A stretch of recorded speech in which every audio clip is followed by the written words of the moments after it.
Assalamualaikum warahmatullahi wabarakatuh. Terima kasih sidang hadirin masih lagi bersama dengan channel seadanya.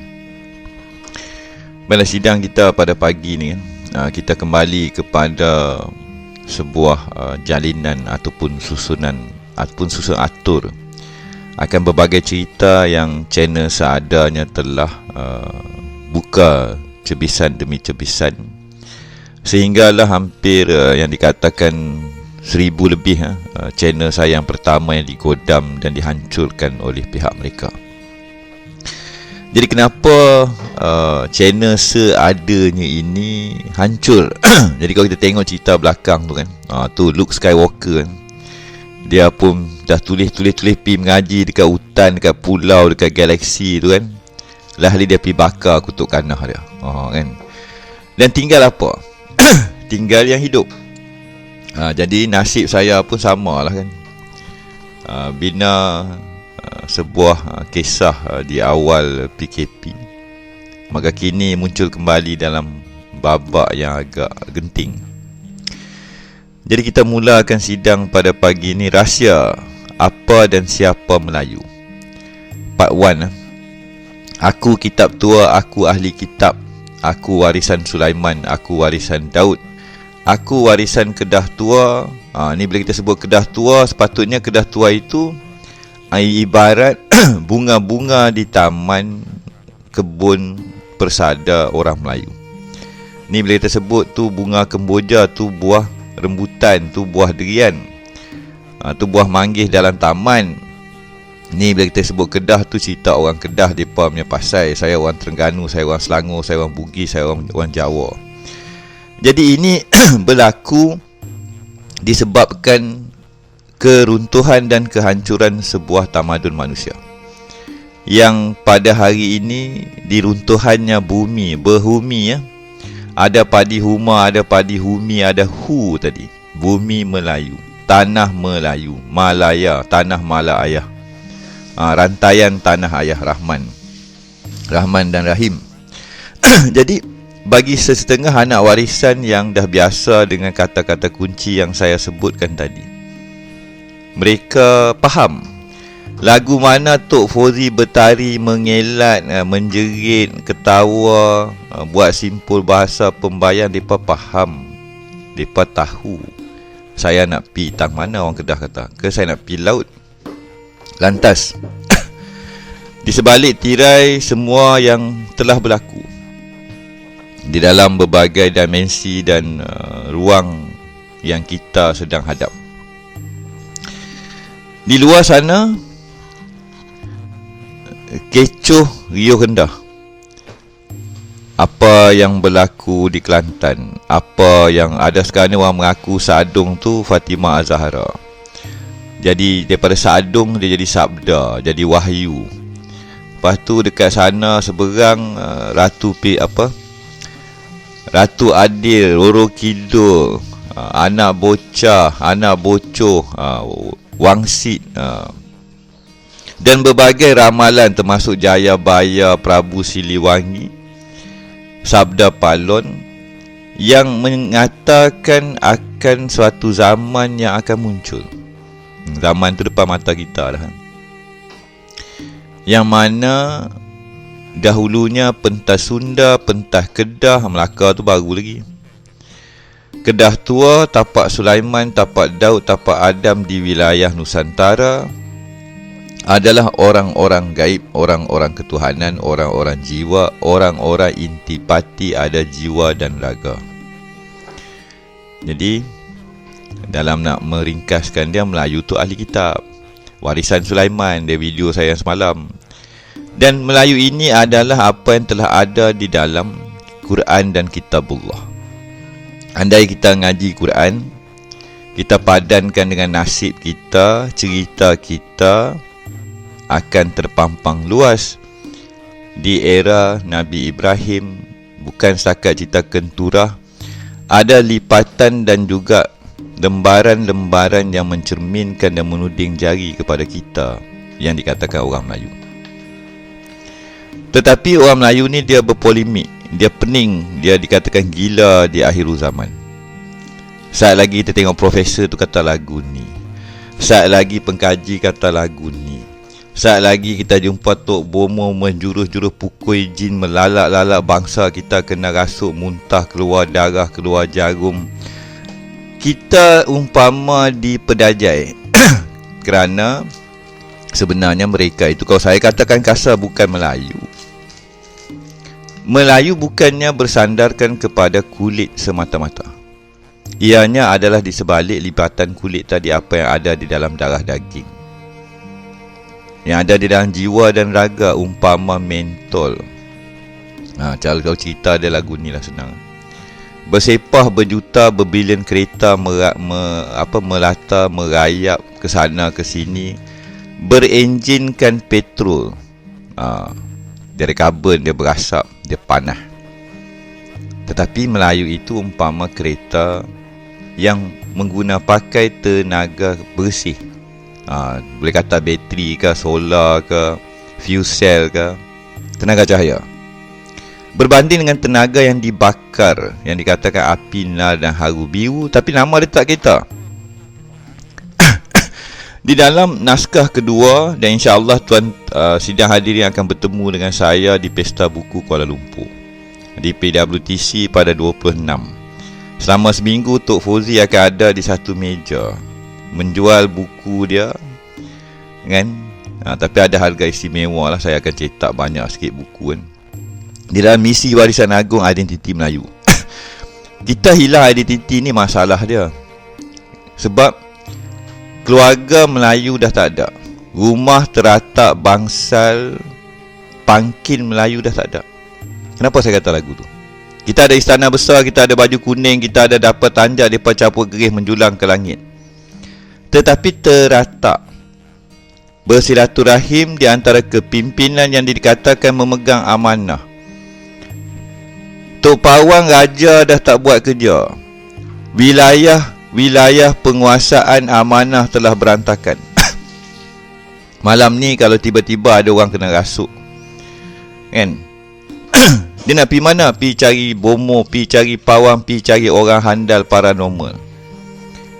Sebenarnya di dalam kosmologi dan dunia Melayu, kuasa pemerintahan dan mengawal setia daripada yang zahir dan batin, termasuk jin atau kerjan itu, dirujuk kembali kepada kepimpinan Melayu yang dikatakan dalam perkataan S tadi. Saya tak boleh sebut, jadi saya kena tangkap.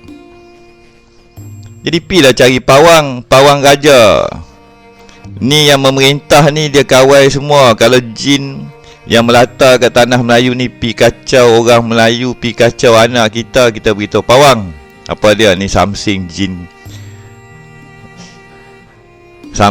jin kutu jin berahat tepi jalan ni dah pi kacau anak aku. Pawang raja zaman dulu pun pi kata tak apa, saat lagi ketua dia aku panggil. Jadi dia tengok, ambil sebentar masa.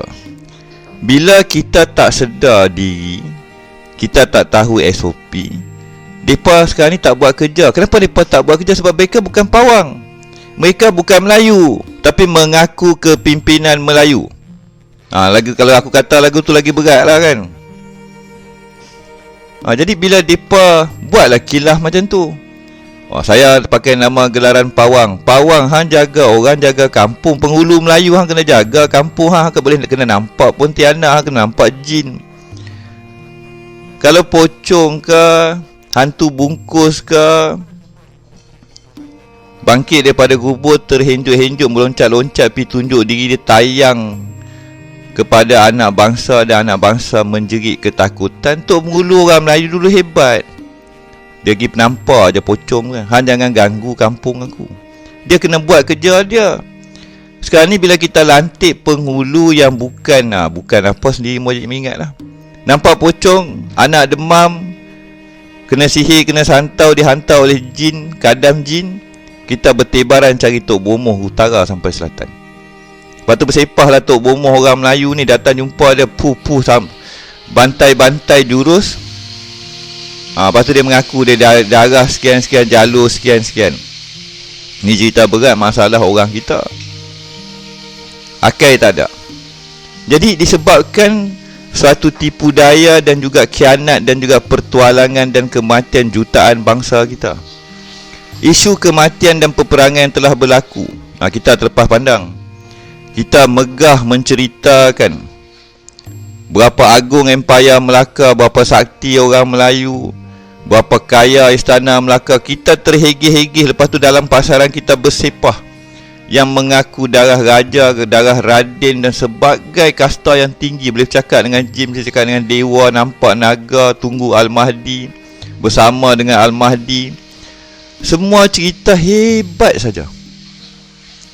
Di sebalik tirai tadi, tangisan bangsa, kematian anak bangsa, petualangan, pembunuhan, pembantaian, khianat dan perompakan, penampakan ke menghancurkan tanah Bonda Pertiwi. Kita buat buta sebab kita memang buta. Kita takut. Kalau bahasa kasar saya kata, apa tak cukup lagi? Semua dah ada. Kebai dah ada, terapung dah ada, sakti mandaguna dah ada, mengaku guru maharaja, mengaku dewata raya, boleh bercakap dengan Tok Syekh, boleh bercakap dengan Tok Wali. Takkan majlis Tok Wali nak membiarkan kezaliman anak cucu bangsa kita dituja-tuja, dirampas haknya, dibiarkan duduk ibarat setinggan, ibarat di dalam reban ayam di tanah Bonda Pertiwi? Ini tak adil, ini bukan apa yang agama ajar. Kita diulik dengan cerita lawak jenaka, dan akhirnya tangisan tetap mengalir pada setiap hari, masa, detik dan ketika. Sehingga akan nak mendapatkan tanah sekagang kera di tanah air sendiri, kita gagal.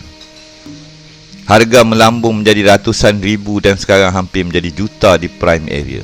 Sistem ni siapa yang letakkan? Ini sistem penasihat letakkan dan dikatakan memerdekakan bangsa kita. Mana boleh penasihat merdekakan negara yang dia nasihat? Dan kenapa kita bodoh piang kena dengar dan akur pada perjanjian dia? Logika ini sendiri pun kita gagal faham, garap dan bersatu dan menuntut keadilan dan menyatakan pendirian kita. Berkumpullah semua NGO Melayu, pembela ke macam-macam NGO, yang sepatutnya diperbetulkan pertama-tama adalah hak bangsa dan kedudukan kita. Dan pemimpin kita kena buat kerja. Kalau dia betul, dia pun orang Melayu. Tapi ini tidak. Kita hantar memorandum sana, kita hantar memorandum sini. Kita berpolitikus, jadilah tikus kan. Tikus ni dia memang dia menggelupur, dia meraja ketika rimau tak ada. Tunggulah rimau Melayu muncul. Wallahualam bisawab, tu selingan. Disclaimer ini cerita sejarah kan. Jadi bagi menutup nukilan sejarah tadi, ramai orang yang kita jumpa, termasuk saya sendiri, di dalam jejak warisan yang baru ini ada jemputan kepada saya di Pulau Besar. Maka dikatakan berkumpulnya guru-guru silat, pendekar-pendekar terbilang daripada bumi Melaka. Saya tak dapat hadir atas urusan peribadi. Kalau kita ambil cerita bumi Melaka sendiri, berkumpulnya mereka cerita keagungan hakikat marifat ketuhanan yang melara kerana melupakan realiti. Mereka takkan cerita berapa juta bangsa kita telah maut. Kalau saya buka catatan Inggeris, catatan Siam dan catatan ketika perang ribuan tahun, akhirnya pernah dalam sekejap lagi, malam ni insya-Allah saya buka. Usai tumbangnya pucuk pimpinan Kedah tua yang dikatakan yang terakhir di Kedah sekarang, orang-orang Melayu, anak-anak bangsa yang tercicir merempat pergi ke seberang perai, mengemis meminta nyawa. Tu depa kata tu. Tapi saya kata tak jadi lagu tu. Maksud dia saki baki warisan terpisah, terhancurnya Melayu yang tidak mengenal merempat meminta sedekah di kaki British, Cina dan pendatang asing di seberang perai.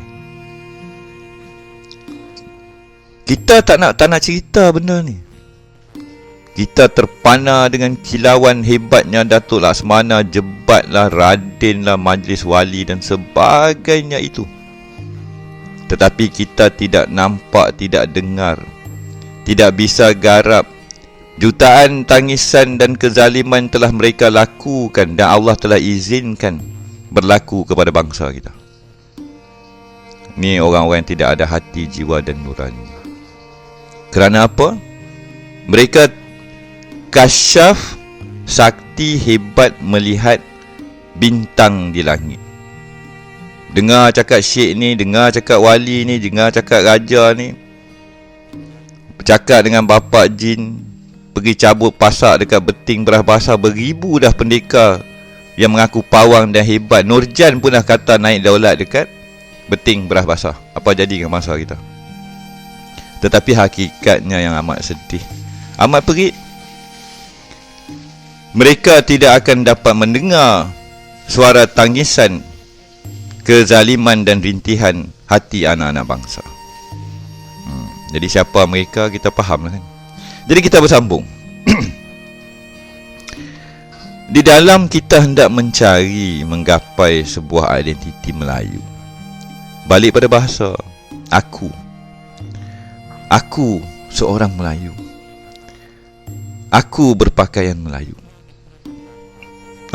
Kali pertama dia kenal pakai etimologi, dia kata Hawaiian 1868. Malah lebih tua pasal aku ni.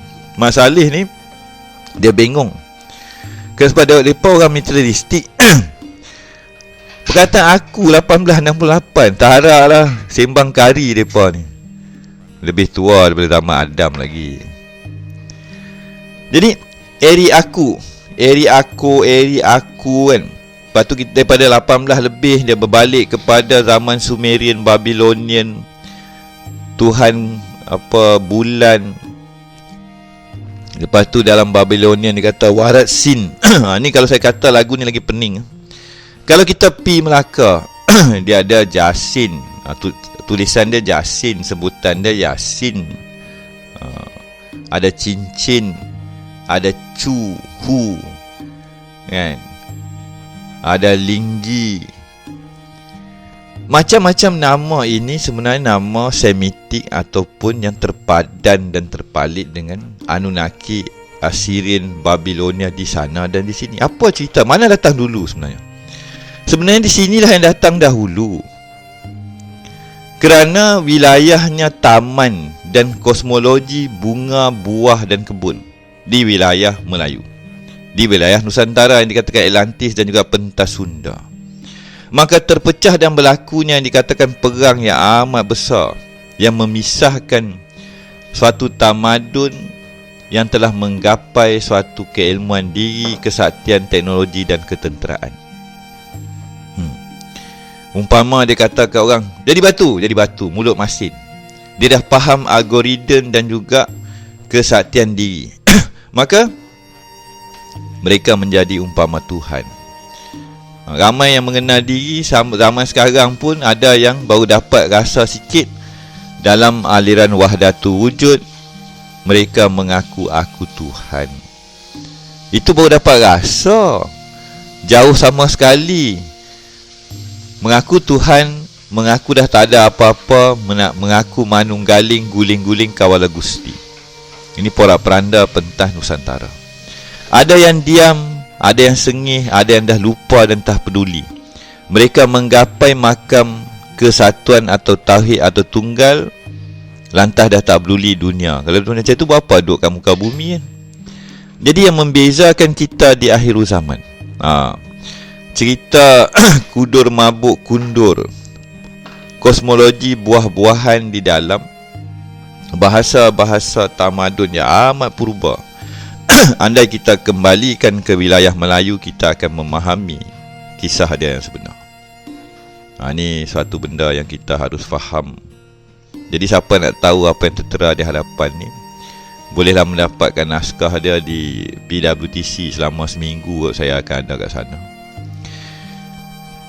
Lantas di dalam sebuah kosmologi yang tersisa, yang saya terpaksa tarik benda ni. Kalau saya tidak letakkan padanan dengan kajian-kajian daripada pihak materialistik, orang akan tuduh saya hayal, tak ada referen. Maka perkataan alam, ilam, ilahi yang merujuk kepada sebuah simbiosis, sinergi, satu gelanggang tari, bahasa dan juga budi pekerti yang mengajar dan membawa manusia itu kembali mengenali Yang Maha Esa. Ini yang berat. Jadi masalah sekarang ni minda orang Melayu.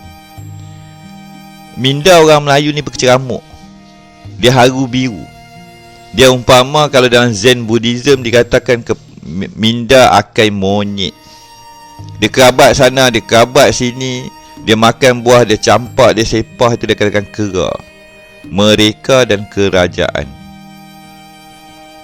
Sebab mereka tidak tahu ke mana mereka nak pergi. Bergayut sana, bergayut sini, tak pernah bermukim atau duduk di mana-mana kebun secara hakiki dia.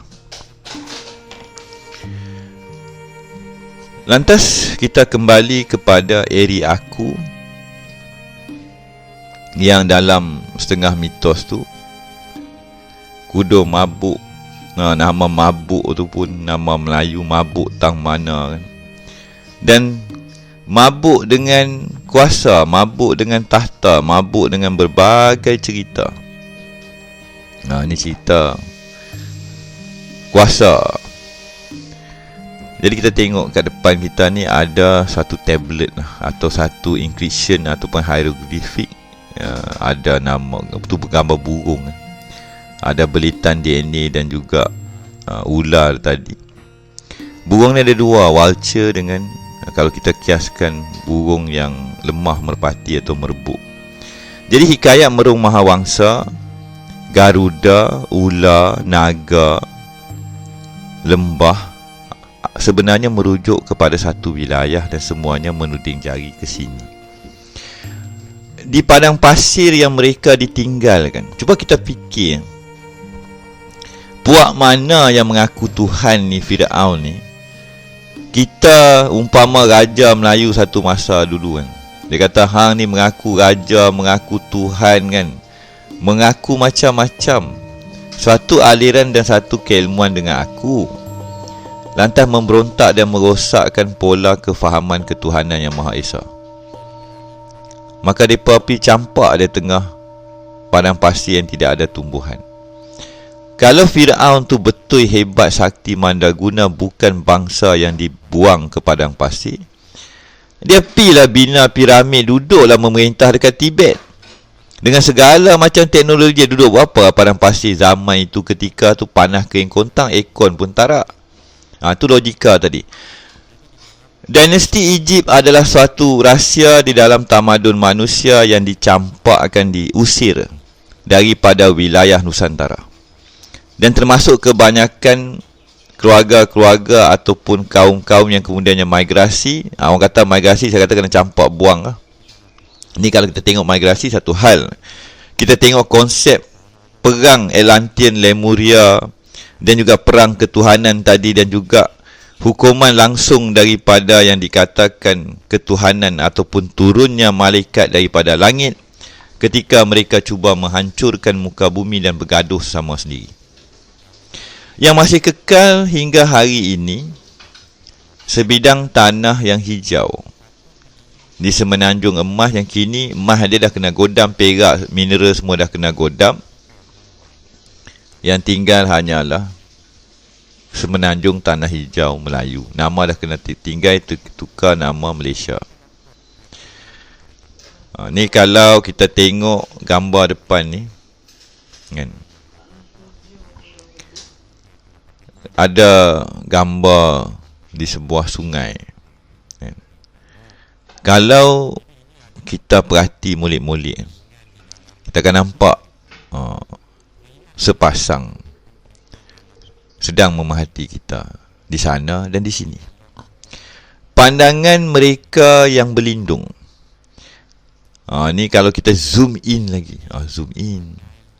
Di kaki air terjun itu ada tangga. Air terjun tangga. Ada seorang lelaki di sebelah kanan. Tapi nampak sama-sama sebab mereka ni bercahaya. Kamera high-end digital pun tak boleh zoom in dekat wilayah diorang.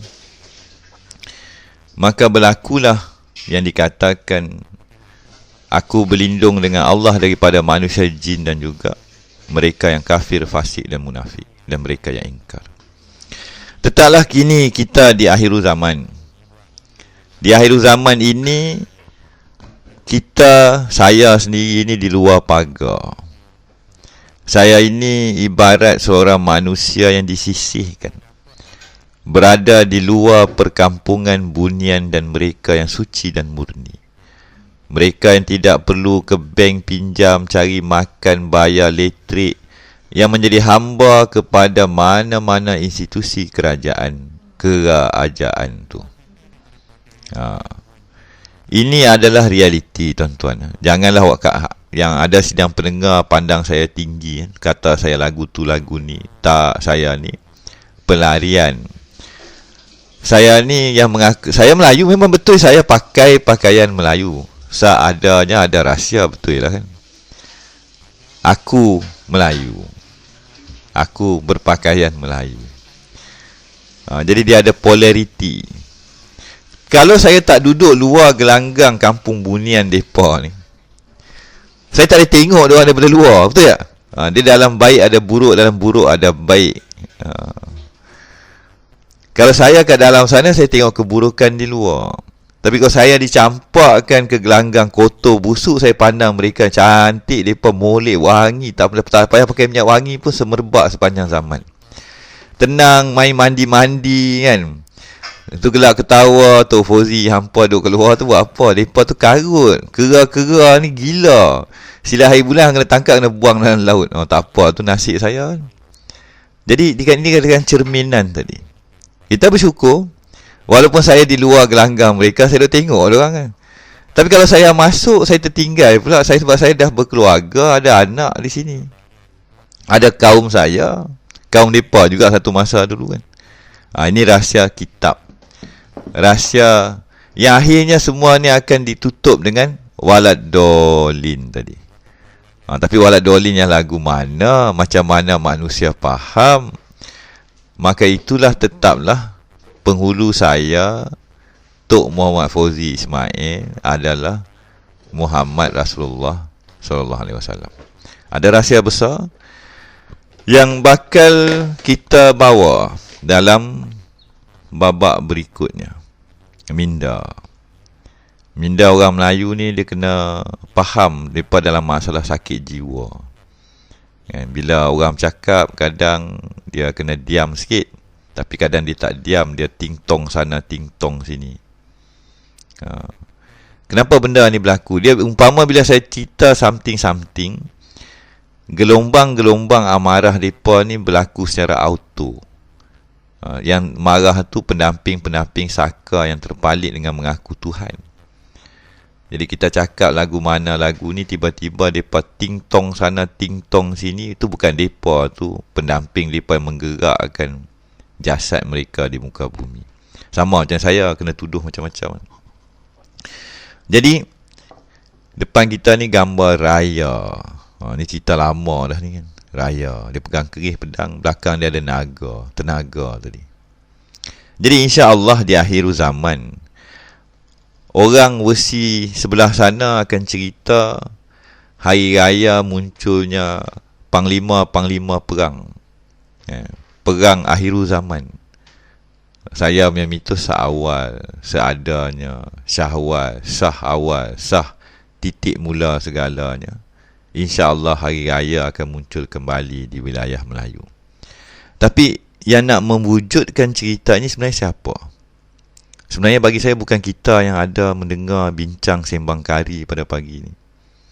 Anak-anak bangsa kita. Kerana kita boleh mencorakkan mereka menjadi insan yang sempurna. Tapi kita dah jauh. Kita dah gagal mengawal diri sendiri. Kita tak mampu mengawal siapa yang masuk, siapa yang keluar. Emosi yang melanda kita, kita tidak ada kekuatan tadi.